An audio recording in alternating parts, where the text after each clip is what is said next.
Black Queer Town Hall has been made possible with support and sponsorship from the following: Postmates, Maybelline, Garnier, Bud Light, Sky Vodka, Barefoot Wine, MasterCard, Coach, Scruff, Jacked, Producer Entertainment Group, and Audible. A big thank you to our friends at HBO and the team at Virtue, an agency born from Vice.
That was the amazing star of Zoe's Extraordinary playlist, which just got renewed for a second season and Broadway's Once on This Island, Alex Newell.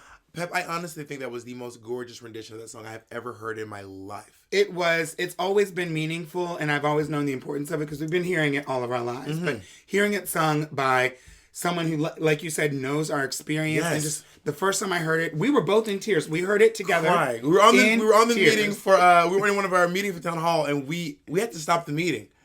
We had stopped the meeting for 5 minutes. In fact, I know you're crying at home, so grab a tissue, and let us introduce ourselves. For those of you who do not know us, my name is Bob, the Drag Queen. And I am Peppermint. And we are so excited to welcome you to the very first annual Black Queer Town Hall. Now, this is, we are a conjunction and partnered with the GLAAD and NYC Pride. And it is a 3-day event of love, healing, listening, sharing, and joy. And love in the Black queer community. So you should know a portion of our proceeds are going to the Okra Project. And we were looking really hard to find an organization that would deal with the quality of life for people in the queer community, but specifically Black trans folks. And the Okra Project has really done a great job of focusing on food insecurity and then also other areas that are really important for Black trans women and Black queer folks in general. And so you can find out a little bit more about them a little bit later on in the program, or you can go to theokraproject.org if you want to specifically donate to them, get involved with other events that they may have going on through the year. But we think that they are a very worthy organization doing some great things, and we want to uplift them. Now, the outpour and the love and the giving that you all have shown us, the way this project has exploded over the past week and a half is truly touching, does not begin to describe what it feels like. And our main mission here at Black Queer Town Hall is to pay Black queer excellence. You have helped us raise over $100,000, and this is going directly into the pockets of people who have helped put this show on, and a portion of their proceeds go directly to Okra. Now, if you would like to donate, go to blackqueertownhall.org, or if you do not have money, there's other ways you can help too. You can share. Every like, every share, every comment. Share this on everyone's pages. It's being shared viewed on Facebook, YouTube, on GLAAD and NYC Pride's pages, and maybe some other partners. Hopefully you'll just share it, whoever you are. And so it's really important that we get this message out. We want people to be able to experience Black queer excellence, people living in joy. We've had a lot of news over the past couple centuries. It feels like the past 500 years. Yeah.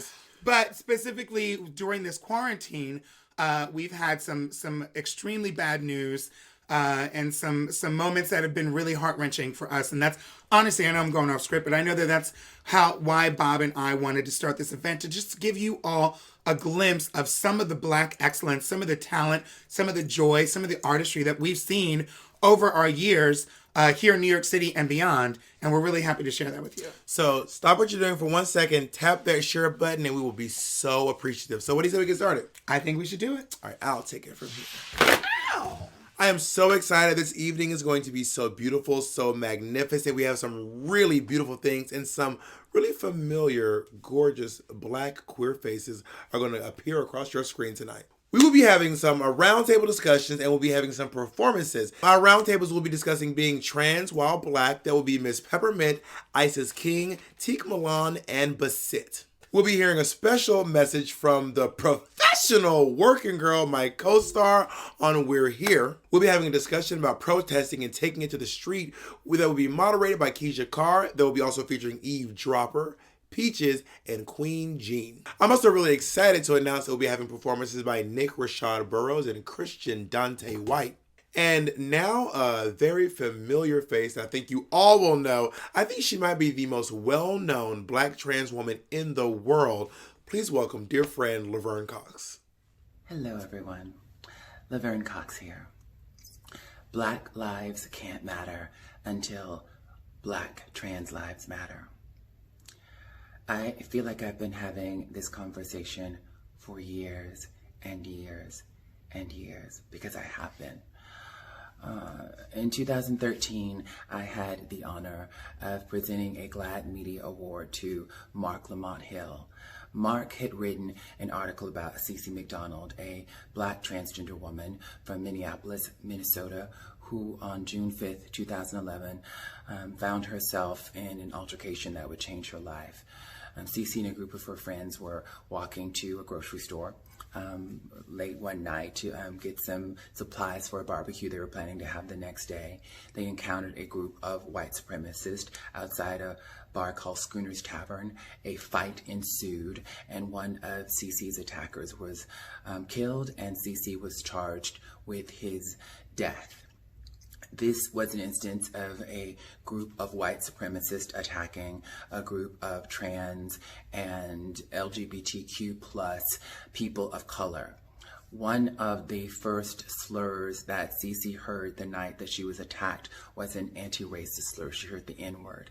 And then they heard anti-gay slurs and anti-trans slurs. So I made a documentary about Cece's story with our brilliant director, Jack Garris, because I felt that Cece's story encapsulated so many of the harsh realities that Black trans women face in this country at the intersections of race, gender, oppression, among other oppressions. And here we are.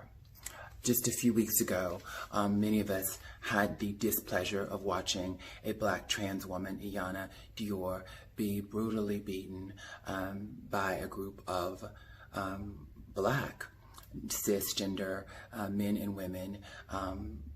It's still not clear why she was being brutally beaten, but this is a scene we've seen over and over again. Just last year, Malaysia Booker, a trans woman from Dallas, Texas, we saw beaten on camera by a group of people, and several months later, she was found dead.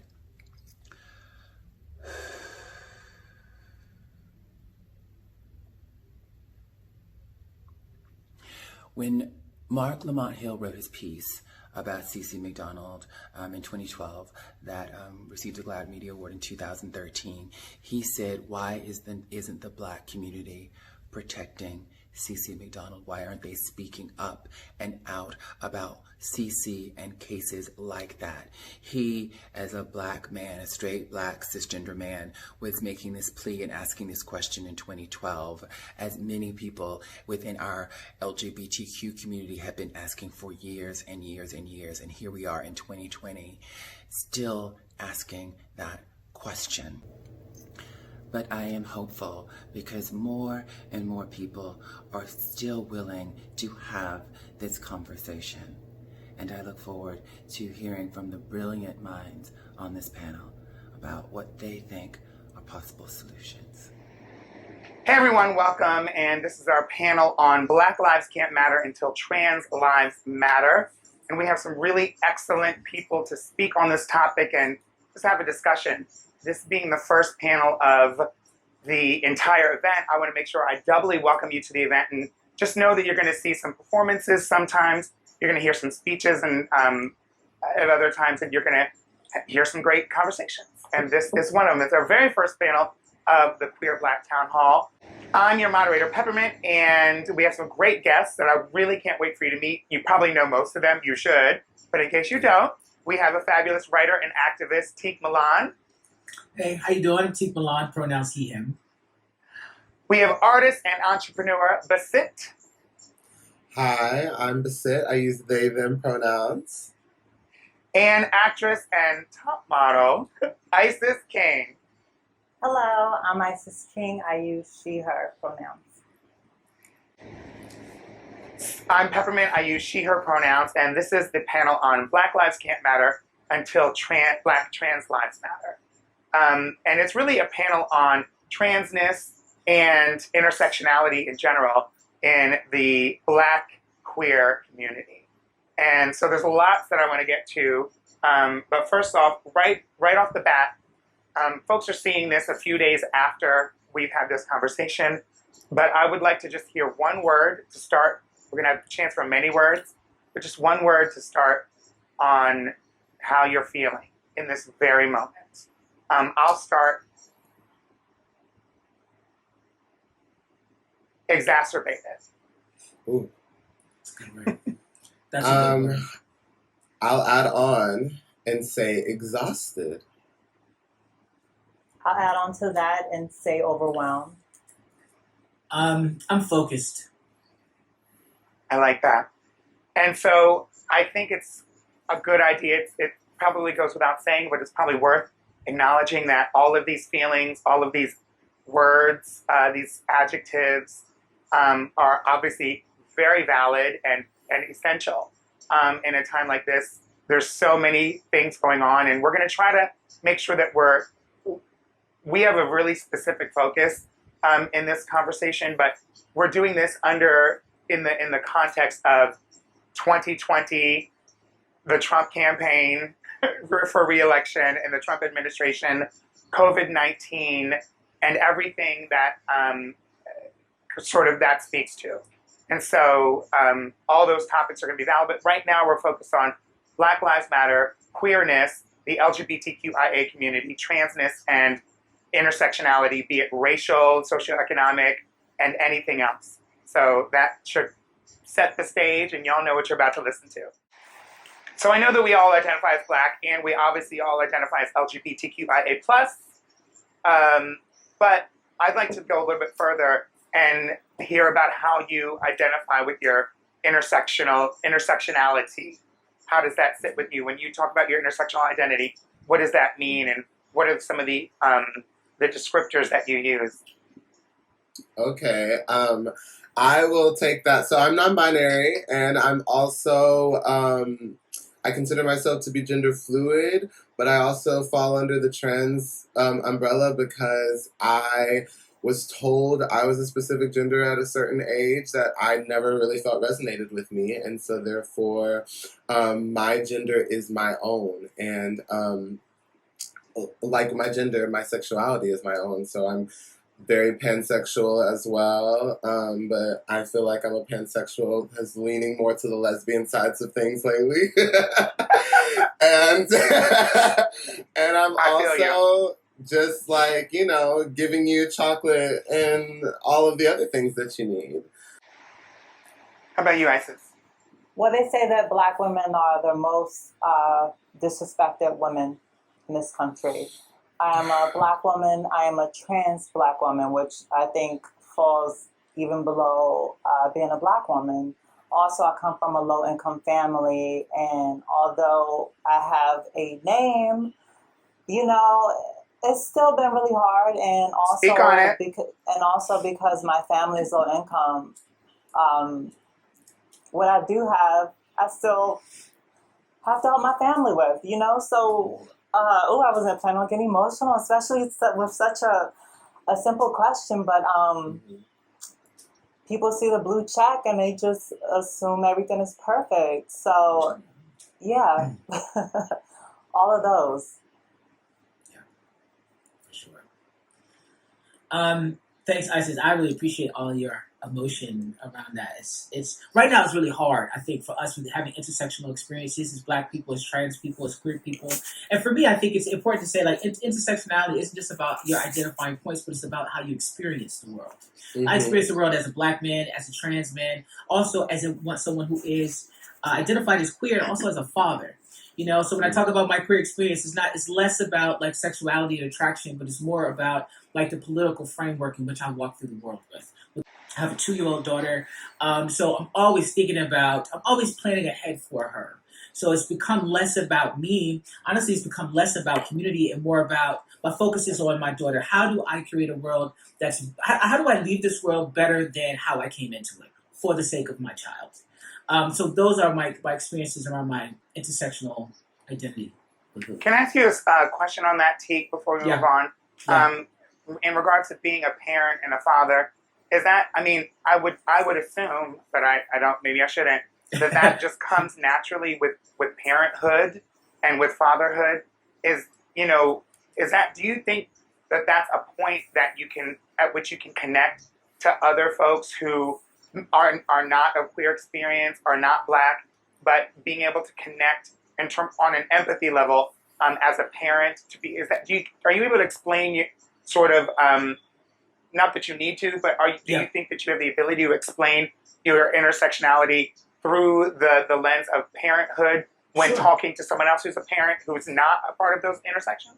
Absolutely, and I think that's one of the ways in which that we're able to create progress and change is when we're able to create space where we say, you know what, you and I are having a shared experience here. I may be Black and I may be trans, but I'm a parent, and I know what it is when your child comes into this world. That love you have for that kid, whether they are biologically connected to you or not, is a love that you cannot even explain. Like you love them so much, it's scary. You know, it really shifts you when you decide to become a parent, whether biologically or you decide to become a parent out of your love for having a child and having a family. I love that. Let's move on to the next question. How do you personally, each of you, connect to the Black Lives Matter movement? I know that I'm just going to be very real here. When I went to, it didn't take me 1 minute to speak out publicly, even before connecting sort of this energy that we have now to the Black Lives Matter movement, speaking out on all these injustices that we've seen about not only trans women, but also cis folks and, unarmed Black men specifically being killed or beaten or murdered by the police, or Neighborhood Watch. And it didn't take me long to speak out on that publicly, as I know each of you, it didn't take 1 second to do that. And it also I didn't hesitate to run outside of the house and go join whatever march I could, whatever protest I could, connect myself in any way without any hesitation, 100%, to any conversation that was going on around Blackness, Black Lives Matter, police brutality, and all the injustices that we suffer. After running out of the house and getting into that, there was a moment in which I would pause and look around me and say, okay, is this a safe situation? I'm in the middle of this protest. There's 700 people or 20,000 people here. Most of these protests have been mixed in terms of, ethnic, racial makeup things, but I'm in this group of, I want to see all these strong Black folks around me, but is somebody looking at me funny? Am I okay? Like, that thought crosses my head. And I don't know if I'm safe, should I speak louder, if I want to shout and let the feelings flow through me the way that they connect with my emotions. All of a sudden, are they like, what's that woman with that man's voice? Oh, not that would have been the first thing to spook me, but, I think all that stuff is in my mind. And then I'm like, weighing and feeling like I need to choose between two things. So can y'all talk to me on that, about how you connect to the Black Lives Matter movement specifically? Yeah, so Black Lives Matter, before it was a big protest, before it was a big movement, it was a mantra that I had to say to survive at a very young age. So growing up a dark-skinned person in Texas, the ridicule that I would receive from not just white people, not just non-Black people, but also Black people, because colorism and because racism is so deeply embedded into our culture and deeply embedded to our society, I had to learn from when the first kid bullied me at the age of 5 for being dark-skinned that I needed to tell myself, and I had to look towards my family and the people, my loved ones, to remind me that my life mattered, that my life was important, that my experiences are more than matter. They're beautiful. They're unique. They cultivate so much joy and so much good that it threatens other people into feeling that they needed to have some type of ownership over my life. I think for me, it's a little bit different. Unlike a lot of people I know, I've been inside of prison to visit every single male, except for my little brother, every single male in my family. I had a cousin who they took to prison, dark skin. They took him to prison, and it was because he was just about to finish probation, but then they said, they think he did something, and then they found out in court that the police actually lied. But because it was still a loophole in the timing when he got arrested, he still had to stay in prison. I don't remember how long it was, but it was just frustrating because my whole life, this is what I saw all around me. And as far as what Peppermint said about jumping out there, running right outside, I felt a little guilty. I can't lie. I felt a little guilty before I made a post about my feelings because I was afraid to go out there. I've always been afraid of big groups, but I was afraid to go out there. And I felt like, okay, you know what? Let me just use my voice from home, and people might not understand, but at least let me get my point out there. So I remember making a post about wanting to protest with my Black brothers, but being afraid to protest with my Black brothers. I remember seeing it. I saw that. And I feel like it was actually the first time that the people actually understood, which is weird because I'm so used to it doesn't matter. Even so, you saw people that say, well, put your feelings to the back burner. We'll worry about that later. And it's just like, when is later for us? When is later for Black trans women? Yeah, there is no later. And people cannot understand how just because you're the same color don't mean that you're not still oppressing each other the way that they are oppressing us. Sure. So first, I just wanted to touch on one thing that Isis said, just about being fearful of being outside and protesting. You know, for folks who are watching this, just for people to know that it's okay. You know, because to be able to be outside, there's a privilege there. There's a privilege of safety, and there's a privilege of autonomy, and a privilege of ability in your body. Everybody can't go out there. So if you can't go out there and protest, there are other ways in which you can be involved, and your voice can be heard, and your voice isn't any less valid because you're not in the streets. So I just wanted to say that. Secondly, when it comes to the Black Lives Matter movement, for me, it's less about my connection to it, but its connection to us. So when Black Lives Matter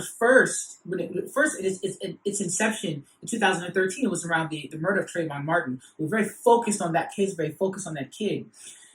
This time around, this global Black Lives Matter movement has come when we are under like this huge thick of a global pandemic. There's so much uncertainty. The racism in our systems have been called to the forefront because of the disparities, where Black people, I think, are dying at 5 times the rate of white people when it comes to COVID-19, and it's ripping through Black communities, right? Ripping through Black trans communities. So we have that, and then on top of it, we all had to sit and watch a video, 9-minute video of this man having his life squeezed out of him while he called for his mother, okay? And then we have the president, who was a buffoon, who was talking about when the looting starts, the shooting starts, dog whistling to his really white supremacist base. So there's just all of these things that are happening at one moment, which I think has caused this eruption of this global Black Lives Matter movement. But the thing is right now, the global Black Lives Matter movement, what it is looking at the systems that have been violent against people of color.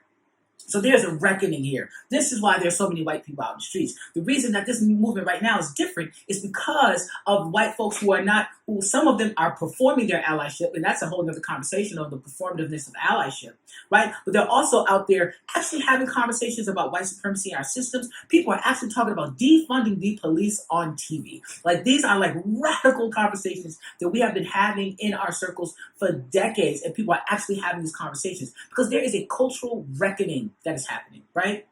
And so with that, the cultural reckoning has to come from these white supremacist systems, from our criminal justice systems, but also we're going to have to look at ourselves too as Black people.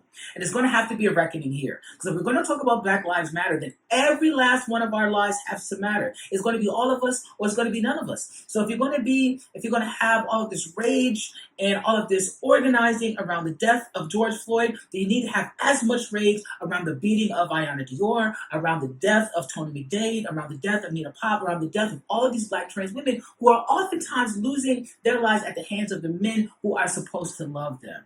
Right? So there's a reckoning that has to happen culturally within our community. And I think what's happening now with the expansiveness of this movement that is making space for us to say this. And I've said this here, and I just did another panel the other day, and I wrote an article about it. It's all of us or none of us. This is not the time for trans people to be silent in the movement for Black lives. How is your Blackness supported or not supported by the Black community?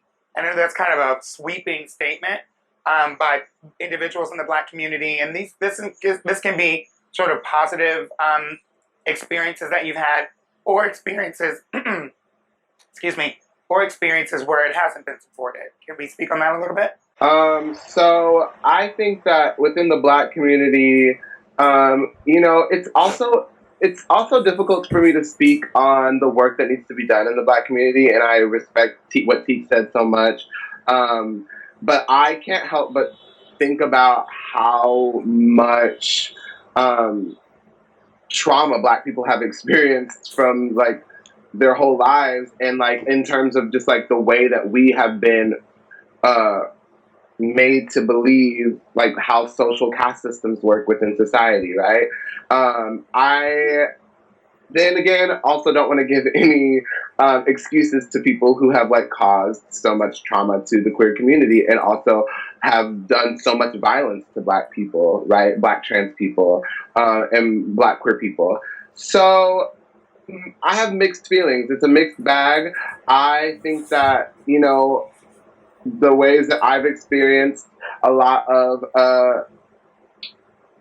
prejudice within the community has stemmed a lot from just like how outwardly femme I am, and how that doesn't align with how appearingly male I am. There is, you know, this rhetoric that's passed down in a lot of Black families that is like, there's only one way to be a man, there's only one way to be a woman, and if you don't abide by those ways, then you are a threat to Blackness and the advancement of Black people. And that myth has to be debunked, because not only is it just not true, but it's dangerous. And it's putting so many of our Black lives into danger. And I don't even think Black people realize how dangerous making someone feel as if they can't live and exist in their body the way that they're meant to is causing so many of our lives to not be valued, not just within the Black community, but across all communities. Yeah. Go ahead, Isis. No, go ahead, Tiq. Okay. I just, and think about what you said as someone who is feminine or gender nonconforming in Black community. I think that's the thing right there, right? It's just how we don't value femininity, how people don't understand gender nonconforming people. For me, as a masculine binary man in Black community or any community, I don't really have an issue. You know, since my transness isn't like readily available for folks, and people read me and they are comfortable with my masculinity and they value that over femininity, I don't necessarily have to deal with a lot of things. But at the same time, it's like a lot of things around like violence or being invalidated and things like that, right? But at the same time, that's a huge issue. This is an issue talking about like patriarchy, sexism, how we don't value feminine people and only look at femininity or gender nonconforming people as something that's just a performance and not something that like actually is, right? And then also for me growing up, I grew up in a fairly liberal household, and not real religious folks. My mother was like, church, I can take it or leave it. My father was like, I don't know about this church thing. You know what I'm saying? So it's like, because there wasn't the religiosity of it, there was a lot more space for me to just be. And I think that's one thing that we see in Black community. And the thing is, let's be like really careful about not pathologizing Black people and like not pathologizing our culture or our communities. But when it comes down to like Christianity and religion, that has a huge stronghold on folks. Black and white alike, awful. People who are super, super Christian are usually like awful when it comes to like LGBT issues, right? So I think that there's a conversation to have around like how we allow like religion to create space for people to judge us, right? People get too caught up in a religion and don't give enough credence to the act. I don't know. Sorry. That was me. Hold on one second. I hope you guys keep that part in there. That was pretty funny. It was like such a serious moment, and he just kabam, kabam, kaboom. Just like falling. Go ahead. Religion. I would say religion. I say too often times what we see in community is folks allowing religion, are using religion to justify their bigotry instead of really like turning towards actually like the spirituality and the divinity of God and all things like that. I think for me, it's I always say I'm more spiritual, and even that's something I feel like you have to battle with, because as soon as you mention anything, people say they're trying to push their agenda. I'm like, y'all sound just like Trump people in our community when we speak up for ourselves and you say we're trying to push the gay or LGBT agenda just because we say, well, I could be spiritual, I could be religious, I could be all these things you are, but instead of focusing on treating me like an equal, like all the books say you're supposed to do, you're trying to use it against me. I remember one time, It was after like I was on Top Model, like I was already a public figure, I already had my surgeries. I went back home to visit my family, and my pastor was there, and he was always such an amazing guy. He came over to the house, we were all really close, and he said, you know, before you go back up to New York, I want to pray for you. I'm like, oh, thank you, Pastor. Like, that's so, yes, pray for me. Oh, no. He started praying, and he said, Father God, please protect my son, Father God. And I'm like, wait a second. No, you didn't. Number one, everything's already changed, name, body part. Like, what? Like, why do you have to, instead of focusing on how good of a person you think and you know that I am, you want to focus on something that literally has nothing to do with you.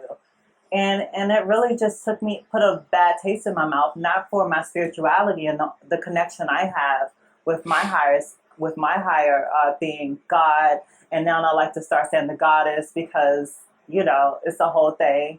And I had to realize that my own thing was separate. It was separate from what people believe it should be. And most of the people don't even think because we live our true authentic selves that we should even have a connection to religion or spirituality, which is the biggest crock of bullshit in itself. Right, and you know it is a big crock of bullshit because this is the thing for us to be able to be self-determined in who we are and to live our most authentic life is for us to be like spiritual. That's like if you're into like religion or God or astrology, anything, what the universe and God and divinity wants is for us to be our best selves. So transitioning and saying like, you know, I came in this world one way, but I'm saying I'm going to be this way is to ascend to a higher spiritual place. And that's the thing, like people really got it twisted. People use like religion to put people in boxes. But spirituality is what kind of makes you free. Being queer and being trans is about what makes you free.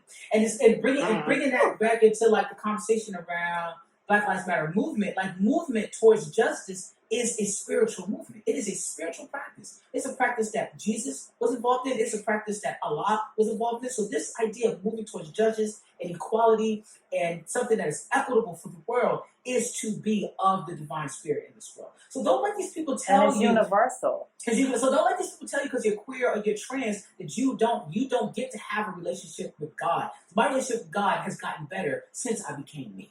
Yes. That's the truth. So I want to talk a little bit about how the queer community, kind of the same question. How has the queer community supported or not supported your Blackness? You know, I've been grappling with this for a while now because we kind of touched on allyship and performative allyship. And I've been having a very difficult time staying engaged with my own social media because there is this idea that all of these white people are hearing these concepts of race and racial injustice for the first time. And I just happen to know that that is a complete lie. Like, I've spent so much of my life telling these people, looking them in the eyes, being like, when Trayvon Martin, when Mike Brown, like all of these people, I was in undergrad when, you know, the first Black Lives Matter movement was going on. And I said, like, let's just look at the facts here. And had so many of these same white people who are performing their allyship now telling me then, like, well, maybe he shouldn't have been stealing cigarettes, or coming up with all of these justifications for why this Black life didn't matter and why Trayvon's Black life didn't matter because he had on a hoodie. Like, I get so frustrated because there was so much labor that I was putting in while also experiencing trauma, but because my Black body was in danger. I want to take that even a step further because there are people who have, I've gotten plenty of calls from my white queer friends calling me, apologizing to me, and, you know, and it's like, to me, I'm not really interested in what you have to call and apologize to me. Like, call your family, call your mom, call the people in your life. Like, let's look at how you connect to this system of racism, and let's see you do that work that really is between y'all. This work of being an ally and activism, especially online, is not really about you going around and checking on your Black friends to make sure they're okay. No, we're not. We're not okay. We will be okay when you talk to the white people who don't hear us. I think that's the bigger part of it. Yeah, it's a huge part. It's a huge part. Go ahead, sorry. You're right. It's a huge part. And I'll say this: your guilt is never useful. Only your solidarity is. I don't have time for you feeling guilty about being white or about being men or about being straight or being rich. Figure it out. Figure out how you can put that privilege on the line and be in solidarity with people who are not like you. And so, back to the original question of my blackness and queer community. For me, on a personal level, over the years and decades that I've been in community, I have been really, really intentional about curating a community around me of people who are of like minds. So I'm gonna be really honest. I don't, there are a whole lot of white queers that I like vibe with on a personal level, but the ones that I do have done the work or are doing the work, who have been taught, who have been into like understanding like what it means to be white, like what their whiteness looks like and what privilege looks like and how they can be better before this moment in time. So for now, I give kudos to the white folks who are showing up right now, who are starting to think about these things. But there is a slippery slope between like this performativeness of being an ally and actually being in solidarity. So I see those two things happen. But for me personally, in my personal life, I don't have white folks that are performing a bunch of BS in my life. Secondly, I don't, and I won't. Not today. I have had to cut someone off, and who just came back around and start apologizing again, just to post that she's marching for me. Oh, girl, keep the apology. Let me ask you a question. Like before we put on our masks, the masks for COVID, but I think Tiq was talking about oxygen masks. Yeah. Whichever way. Before we put on our mask, what is it that you want to say to white folks that are not in the queer community? Just what's your one message? My one message is to take the labor off of brown folks. We all have the abilities to read a book, to do the research, to ask questions that are not to be answered by Black and brown people, and keeping in mind that Black people right now are experiencing a lot of trauma and have been over so many years of this system that you are benefiting from. So white people, don't put the responsibility on the disenfranchised to do the work for you. You have all of the necessary tools to educate yourself on our experience without asking us. So do that. Do the work. The work is going to feel uncomfortable. The work isn't going to feel easy, and you're going to have to get through it. But that is the only way that we can truly be accountable and disassemble this system that is harming us. Isis, similar question. What is your message to queer folks, be they white or everyone else? What is your message to the LGBTQ community at large who are not standing at the intersection of Black and queer? I want to just let all of them know that their voices matter and that they are important. A lot of times we're made to feel, no matter where it intersects, a lot of times we're made to feel like we're not strong enough or we're not important enough or we're not worthy enough. And I think that when you put your mind, when you just get focused, and when you're focused, you can make anything happen. And we're worth it. We're worthy of anything that we put our mind to. And yeah. Tiq, what is your message to Black folks? This is cis Black folks, hetero Black folks, there might be a few messages in there. So what hit me? One message to Black people right now is to take care of ourselves. Take care of ourselves and rest. When you gotta fight. If you need to rest. And allow these white folks who are popping up talking about they're your allies, and they want to call you and tell you they're sorry, and they want to check on you, and they want to donate. Let them do the work. And my people need to rest. We have been doing this for too long. Let them do it now. So we do appreciate everyone for being involved in this conversation, for listening to this conversation, and know that, just like Tiq said, all of our experiences are different. And I think that's the beauty of our communities, both Black and queer. That's the beauty of our intersectional identities.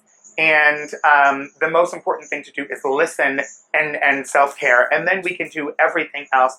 And I really do want to say thank you to each of our panelists, Tiq Milan, Isis King, and Basit. Thank you so much. My name is Peppermint. To everyone that's watching, make sure that you check in for our next panel that starts in just a little bit. And thank you so much for tuning in to the Black Queer Town Hall. Make sure you go to blackqueertownhall.org to continue to donate, because we want to continue to raise funds, and we want to do this again. This is the first annual. We want to be another one tomorrow, next week, next year, whatever. But for now, thank you so much for tuning in, and we will see you again. Bye. Okay. Take care, y'all. Bye-bye. Okay. That was a really beautiful, gorgeous, and amazing discussion. Now, we had to edit it down for time, but if you want to hear the entire hour-long, fully unedited version, please head over to the Black Queer Town Hall YouTube page for the full fantasy. Now, for a woman who knows all about working, about being a professional, please welcome my co-star from We're Here, Miss Shangela LaQuifa Wadley. Well, hello everybody. Yes, it's me, Shangela, and I am here at the Black Queer Town Hall just to quickly drop in with a little message. First of all, thank you to Bob and Peppermint for inviting me to be a part of this, for GLAAD and all the organizations that are involved in putting on something that is so relevant, that is so needed, that is so important, specifically right now in our community. The only thing that I really want to drop in here and say is thank you. I want to thank each and every person that is being involved, that is being active, that is being visible, and that is also making their voice heard. Look, y'all, if we can't stand together as a community, especially right now, then we're going to fall. But it's important that we lift each other up. This is the season that we call Pride. And Pride is all about believing in yourself, loving every part of who you are, knowing that you are valid and you deserve to be seen and you deserve to be heard. Stay active. I love you all so much, and I am so proud to be in this moment right now where we are specifically saying, yes, Black Lives Matter. Yes, all Black Lives Matter. And yes, that does include every part of the queer experience, specifically to Black communities. Also, during this time of Pride, I want to make sure that I am celebrating all of you for continuing to be out there, to post online. And you know what? We're saying, we understand where our world has come from, the world that's been, given to us, the world that we're living in today. We have a part in creating it, in existing in this world, in taking a responsibility for the world that we have at hand, and then using that responsibility that we feel and letting that lead us toward change. All right, you have the power to create change. And it starts right here. It starts with having difficult conversations with people who may not be from your community, okay? But let's educate. I know that some of you guys have seen a new project that Bob and Eureka and I have been working on called We're Here with HBO. It's us three drag queens going to small conservative spaces around America and really helping to bring about change. And the way that we do that is not only are we out there speaking, but we're also listening. And what we're finding is that no matter where we are in America, our similarities are so much more in the queer community than our differences. Our similarities in the experiences that we have. We know what it's like to be on the outskirts, okay? And we're finding that sometimes the outskirts isn't a bad place. We just have to make sure that we make it a good place to be for all of us. We're all about acceptance. We're all about love. We're all about equality and also humanity. So I just want to once again share my love with all of you and just take this time, specifically during this important movement that we're a part of, but also during Pride season, to remember your brothers and your sisters in this LGBTQIA plus community, all right? And that's what we are. We're a community, and we're going to help each other, okay? And I'm so grateful that I get to share with you also a new project that I'm spearheading called Feed the Queens. Oh, you know I was going to drop that in there, Bob and Peppermint. I had to let folks know about Feed the Queens. It's a new initiative in which we're hoping to raise $100,000 to really fight hunger in the drag community, which has been brought on due to the shutdown of nightlife because of Ole Miss pandemic. Y'all already know. So check that out at feedthequeens.com, and thank you. Thank you for being involved in today's town hall. Thank you for understanding that our voices deserve to be heard. And thank you for standing in solidarity in activism. Oh, we're going to have a brighter tomorrow, and it's because of you. I love you, and hallelujah. Hey everybody, what's up? It's your girl MJ Rodriguez here. And before I announce this amazing panel, I just want to send some words of love, peace, joy, upliftment, as well as knowledge. So as we all may know, we are going through some unwarranted times when it comes to a pandemic, as well as injustice as people of color. And I want to encourage not only the people who are in my generation, but the younger generations, my babies, out there to keep fighting and keep knowing that the protests don't stop even if you're not on the front lines out there. It can happen at home. And you can teach others through the education that you receive. Never stop the fight and know that you are worthy of being here. And it shouldn't have to do with the color of your skin. It should simply have to do with your human right to live and exist in this world. Now, with that being said, I want to give all the love to this amazing panel because they've got a lot to talk about. All right, we are joined by model and musician Yves Dropper, with drag queen and executive assistant Peachez, and costume designer to the stars, Andy Jean. We're going to jump right into this. Let's first talk about different kinds of activism, whether it be in the street, the workplace. Peachez, let's go to you. What do you feel like is most important to you? The type of activism. For me right now, I feel most passionate about being in the streets and being vocal and being part of that presence. I think that especially just the way that the media is consuming this all, it means a lot to have those numbers out there and for there to be these large mobs in the street to see. Additionally, I do work in the corporate world, so there is a lot to be said for my activism inside of an establishment that is run by all white men and and people that have a lot of say in the way that legislation works, where I am one of, I think, 5 Black people there. So I kind of been playing the balance game of those two options. Yeah, I completely understand that. Yves, we're seeing a lot of people on social media policing the way that people are voicing their solidarity and whatnot, or protesting. How do you feel about that?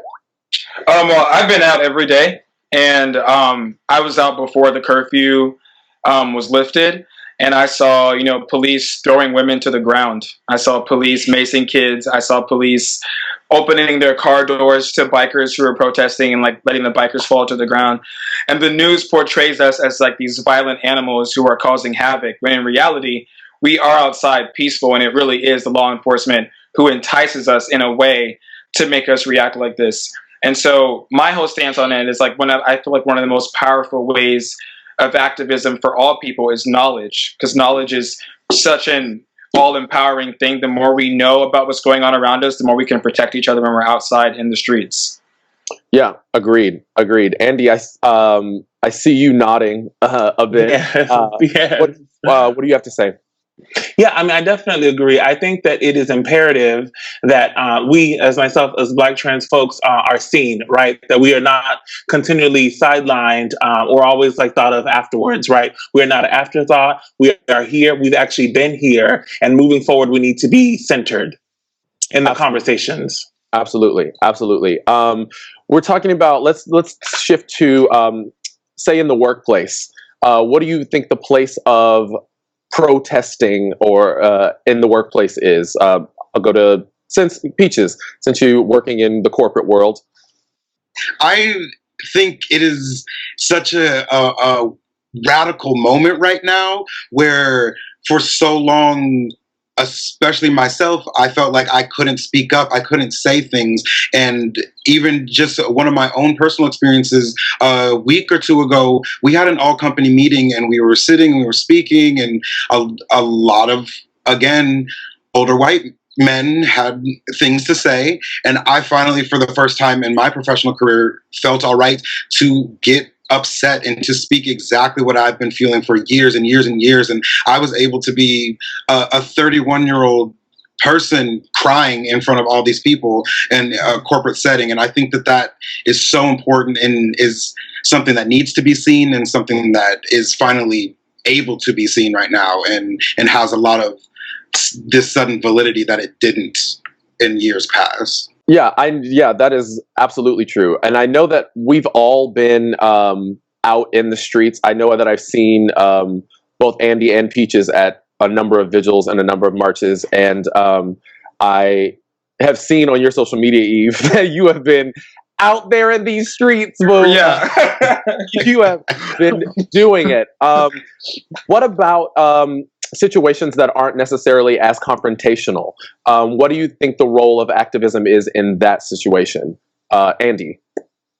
Yeah, I mean, I think for us, I think it's just really great, like as a community, that we are actually coming together and to really be united on that front, right? That I think what's been powerful from my experience is that being able to see white folks, Latino folks, like our Muslim community members as well, that everyone's saying, hey, this is not right. We can no longer accept this type of violence, this type of discrimination, because literally, if we do not stand up for one group, right, then we'll be next. Which group will be next? And I think we definitely see, like with our leadership, right, that literally it just seems that each day it could just spin the wheel and it could be you. Yeah, absolutely. I think there's a place for, not everyone is as emboldened as, say, the four of us are to like be out in the streets and whatnot. Some people are keyboard warriors and are checking people online, and some people are using their funds and donating to different organizations and whatnot. And I think it's important to recognize that those are all equally as important. Not everybody has to be out getting buck wild in the streets. You know what I mean? I will also say, being outside, something that's like inspired me is as a cis person, I've definitely through my life have like cut off friendships with other cis people who don't stand up for trans rights.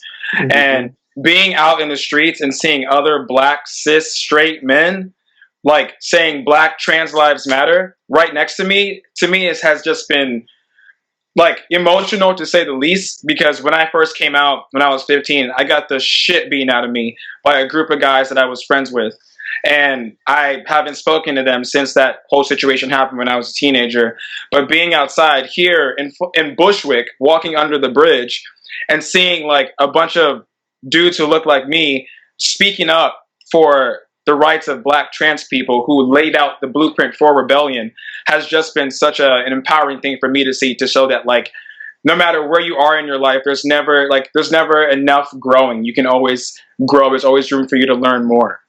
Yeah, that work is never done. It's never done. Moving on to a sort of a different subject. It seems as if the media is painting the protesters with a broad brush, as we keep hearing the word rioters. We keep hearing the word looters. What is the difference, say, Eve, what is the difference between marchers and rioters and looters to you? Well, I would say a protester is someone who's out there with a poster, or someone who's like using their voice, leading a chant. A rioter is someone there, I feel like, who is trying to facilitate or sometimes infiltrate a fight of some sort. And a looter is out there to go and loot, to take, to steal. But honestly, in my like personal opinion, I am not really against any of it. Just because, like, I don't feel like it is our job to police the way someone is feeling in this moment and how someone is reacting to it.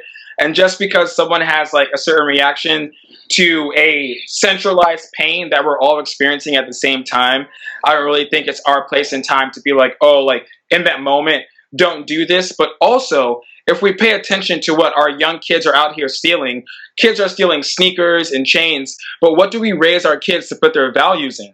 You know what 100%. I mean? It's like, what do we teach people is like the most important. Like some kids that are out here are raised on sneakers and misogyny. So if we are having people to go outside and loot, what are they going to steal? And it's like, what are you making, like, what are you raising the beliefs to be that your children hold in this world? And so I feel like a lot of it, honestly, the biggest blame has to be our society. Like, do not blame these kids for going and stealing a pair of Jordans when that's the only thing that's ever been made important to them. What about, Peachez, what about the allegations that, we're hearing about police inciting the riots? It's not the protesters out there doing these things. It's the police that are egging people into these situations. It's not an allegation if there's proof. I have heard plenty of stories. I have seen firsthand it happen. I have seen videos. If when it's right there in front of you, it's not an allegation. And for me, when there's footage of just a pallet of bricks randomly sitting in front of a courthouse, when there's footage of police officers unloading bricks and cinder blocks and just setting them out on the streets, knowing damn well that there are people out there that are furious and are looking for something to throw. We've all stubbed our toe on a coffee table and picked something up to throw. Right. This is that times 400 years. And it blows my mind, one, that there are still people out there that think that it's not something that is being done by the police, and it also is something that I keep on having to say, it is right there in front of you. You can choose not to believe it, and that's on you, but I also need you to be completely silent then when you see footage of rioters or when you see footage of looters, when it was started by the police. Absolutely. It's one thing to be a cisgendered white person in these protests out in the street, but as, you know, for people of color and queer people of color, do you feel safe? Do you feel included in these protests, Andy?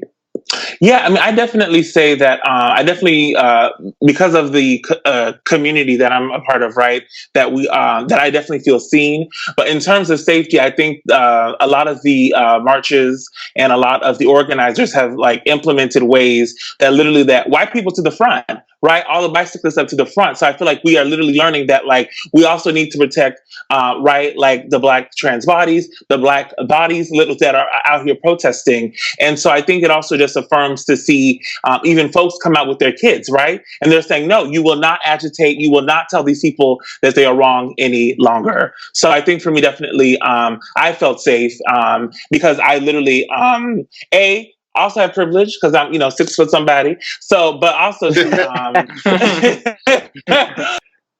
Yves, you mentioned earlier that, that it is important to protect Black trans bodies. Yeah. Why is that? Well, I feel like whether we're talking about whatever community we're talking about, the most vulnerable are our trans people in any community that we associate ourselves with. So it just makes sense to me to protect those who are most vulnerable. And also, just because I say vulnerable doesn't mean weak, because our most vulnerable and our strongest are our trans people. And so I feel like if we're like in a place of community and a place together where we know that our trans people are amongst us, I feel like it is just natural. It should be natural to take care of each other. And I honestly sometimes have a lot of friction, like in conversation with people, in talking about the importance of protecting trans people, not only in our streets, but in our language and the way that we speak and the way that we talk about each other. Say that. It's one thing to protest outside, but if you're not protesting inside of your house, what we're doing outside is fucking pointless. Yeah, I know that, like, for me personally, all of my activism in this situation has been specifically geared towards protecting Black trans people. Right. Every sign I've made, every post I've made has been about that, because I think, if we are sitting up here as a people of color, as Black people in America, asking white people to step up for us, asking them to use their privilege to help our marginalized community, then I have to use what privilege I have to help another marginalized community. Absolutely. That are still my brothers and sisters. You know what I mean? Exactly. Mm-hmm. But from 2018 to 2019, we lost 54 Black trans women that we even know of, because sometimes our siblings are misgendered in these police reports. So it takes us months to even know that someone that we saw at a shelter is dead now, because they're being dead named and we have no idea where they actually are. So I feel like we don't even need permission to change the narrative. We should just change the fucking narrative. Absolutely. It's up to us to write it ourselves. Because I mean, we can like ask people to stand with us and stand in solidarity and all these things like that. But at some point in time, like, we just have to literally band together and be like, okay, like, we're like claiming this for ourselves. We know we're valid and we know we're here. Peachez, have you seen any, like, personally, while you're out in the streets, have you seen any evidence of this, of somebody shielding, trans people and, people in our community? The very first march that I went to was from 125th up in Harlem, and it was the one that kind of was very early on, and we walked over to the freeway. It's not specifically in that instance, I don't know that there was any specific trans protection happening, but that was the first time that I was in the middle of something and immediately heard organizers start to say, white bodies to the front. You need to be on the outside, you need to be in the front. And I think that that has echoed throughout all of these protests, and it's been absolutely fascinating to watch. And it was the first time that I, as a queer Black person, felt fully protected. Yes, and then I would also say, like during the curfew, a lot of the protests that I was participating in, they were very active in saying that literally our Black trans and brown trans sisters and brothers, we are providing Lyfts and Ubers to get you home before 8 p.m. Wow. And I mean, it was overwhelming, right? To actually see people say, wait a minute, what do you need? Here's my credit card. Here's literally, we need to get you home. Yeah, I mean, because we Black trans people have contributed so much to who we are today in 2020 as queer people of color, or just queer people in general. You know, everybody likes to speak about Marsha P. Johnson, as the Black trans woman who threw the first brick at Stonewall and whatnot. What else? I know there are countless others. Andy, can you speak to other contributions from trans people that we would be without? What are we going to lose? Definitely. I think to me, the forefront, right, is really our culture, right? In terms of the things that we inherently value, the things that we inherently quote, the things that we use to define, right, our Blackness, our Black excellence. I think even our vernacular, the amount of white girls that would be shook to their core to know that whenever they talk about spilling tea, whenever they're talking about calling somebody honey, or whenever they're talking about voguing, hey mama, hey mama, right? Things that they have no idea is rooted in the Black trans community, it would blow most of this country's mind. And I also want to mention too, I was at a march where someone brought up that we also have to take into account the Marsha P. Johnsons that we don't even know their names. Absolutely. The Black trans women who were around that time who were taking in kids and literally being house mothers, and we have no idea what their names are, but they are the ones who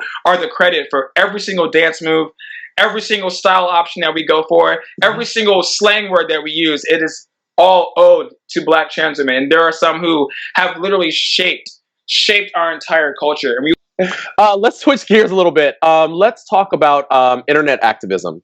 Let's talk about how important it is to be vocal via, say, Twitter or Facebook or TikTok or any social media platform. Let's start with Peachez. I will start by saying I think that it is kind of a dangerous world. I think right now there is a lot of emphasis on cancel culture, which personally I think there's some validity to. I think cutting people out of your life is, if it's a tumor and it's hurting you, let it go.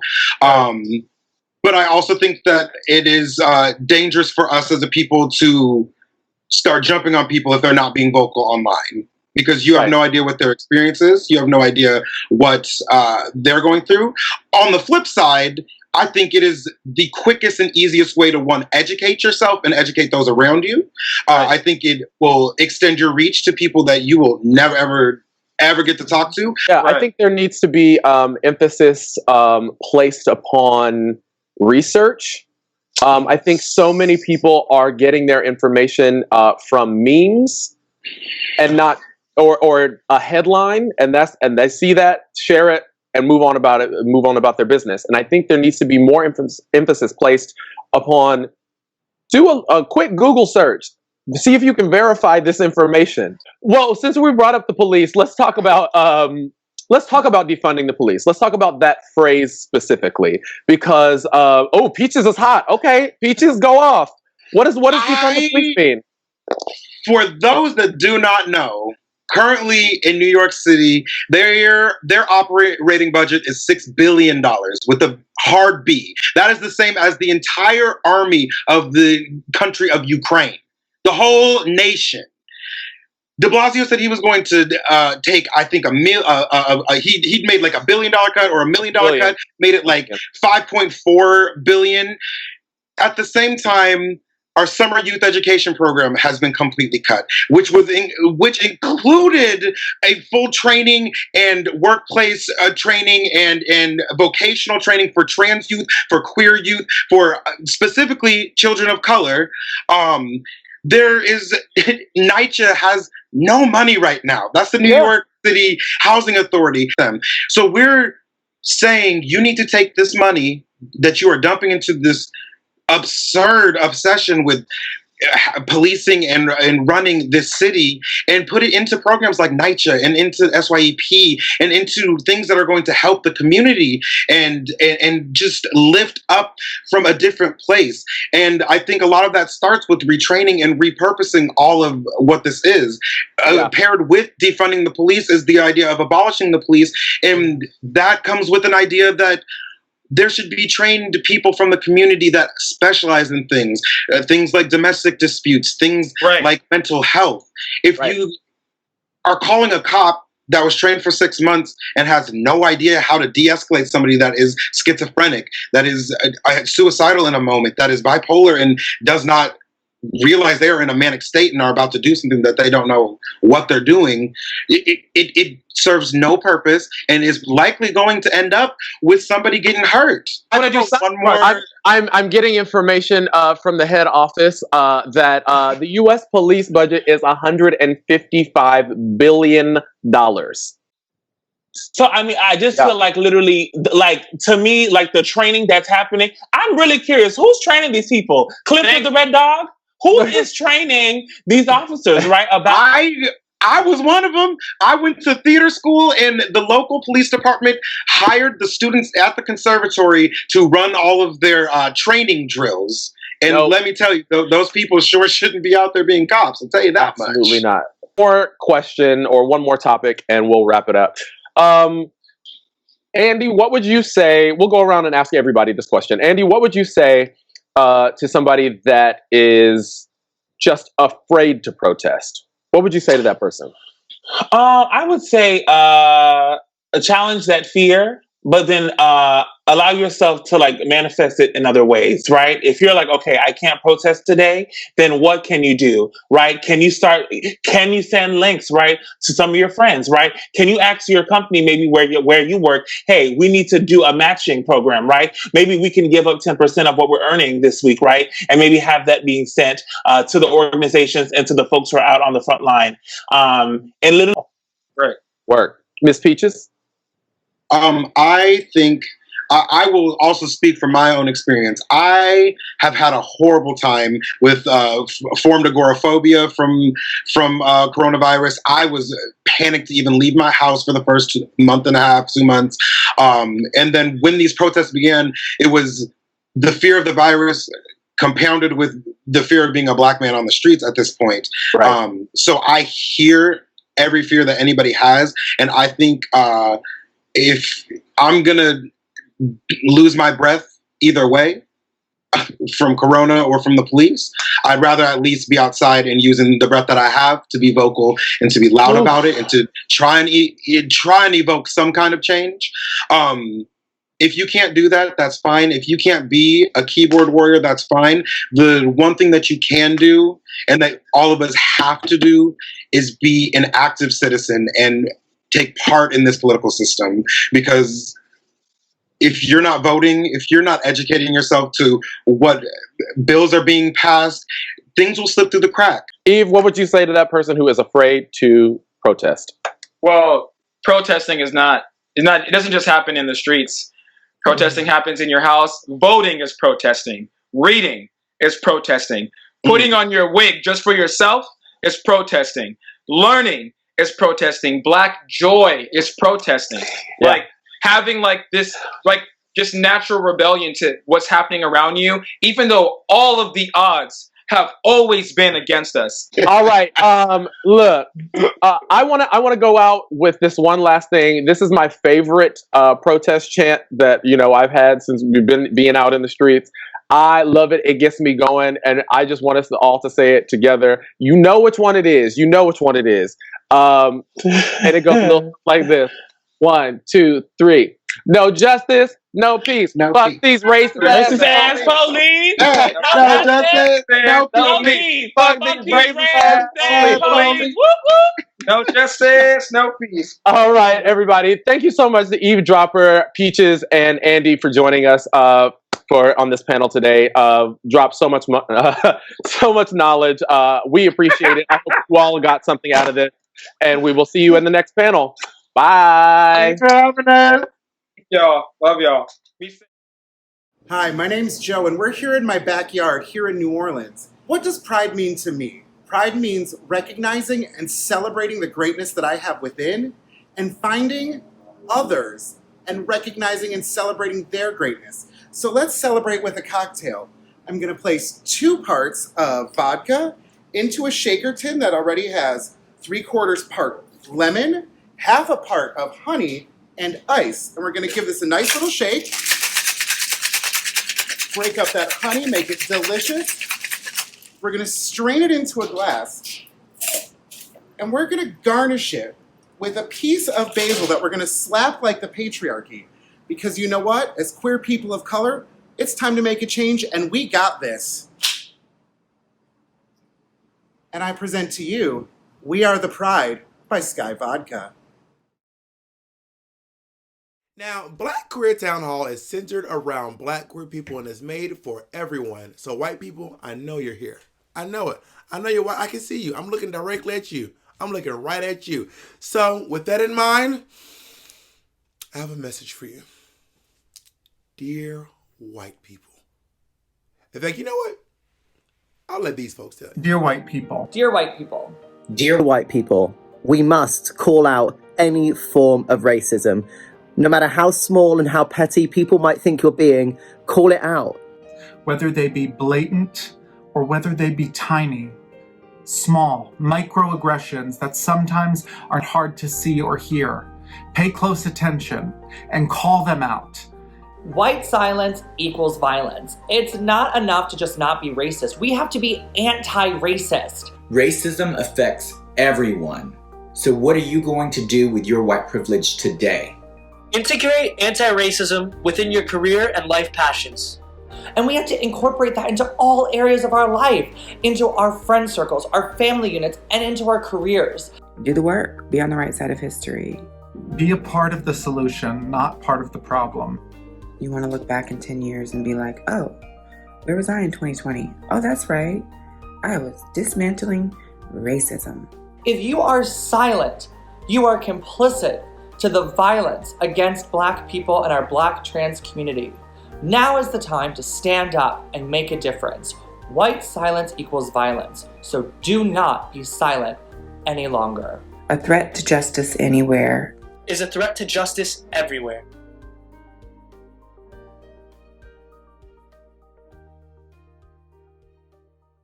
Thank you so much for helping keep your community accountable. I appreciate it. Now listen, we have the biggest election of our lives coming up, and voting is more important now than it has ever been in the history of our country. So with that in mind, here's a special message from Drag Out the Vote. 100 million people did not vote in 2016. 1 out of 5 queer people in the United States of America are not registered to vote. With Drag Out the Vote, we're going to get people across America to register to vote and get involved in one of the most important elections of this lifetime. This is the moment that we need to do a huge transformation and change. We have drag queens leading the movement for the AIDS crisis, for marriage equality, and now to protect our trans brothers and sisters as their rights are being rolled back. You need to make your voice heard. If you don't have your voice heard within this country, you aren't doing your job. It is important to vote because not just you, but think of the people around you. So many people have so much at stake with this election. Being an immigrant is not easy, it's hard, and it's so important for you guys to go out and vote. This is Cynthia Fontaine, Fifi O'Hara, Britta Filter, I'm Mariko Cummings, Monet Exchange, Mercedes Iman Diamond. Drag Out the Vote. Thank you. Thank you so much. So for more information, please go to dragoutthevote2020.org. We are so excited to also announce that we are going to be benefiting the Okra Project with our proceeds on this evening. So, with a little more information, please welcome Devin Norell. Hi, my name is Devin Norell. Did you know that Black trans people have a high unemployment rate of 26%? That's 2 times the rate of the overall trans population and 4 times the rate of the overall US population. If Black trans people don't have access to jobs, they don't have access to money. And if they don't have access to money, then they don't have access to food. The Okra Project is a collective that seeks to address the global crisis faced by Black trans people by bringing home-cooked, healthy, and cultural-specific meals and resources to Black trans people, wherever they can reach them. A portion of all donations made to Black Queer Town Hall will go directly to the Okra Project. Or you can donate 100% of your donation to the organization itself by visiting theokraproject.com. Thank you. Now, to close out our show today, singing a beautiful rendition of We Shall Overcome, a truly moving song that means so much to so many people in the Black community. Please welcome the amazing Broadway stars from My Fair Lady and Tina, Christian Dante White, and Nick Rashad Burroughs.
someday. Yes, we will. We shall all be free someday.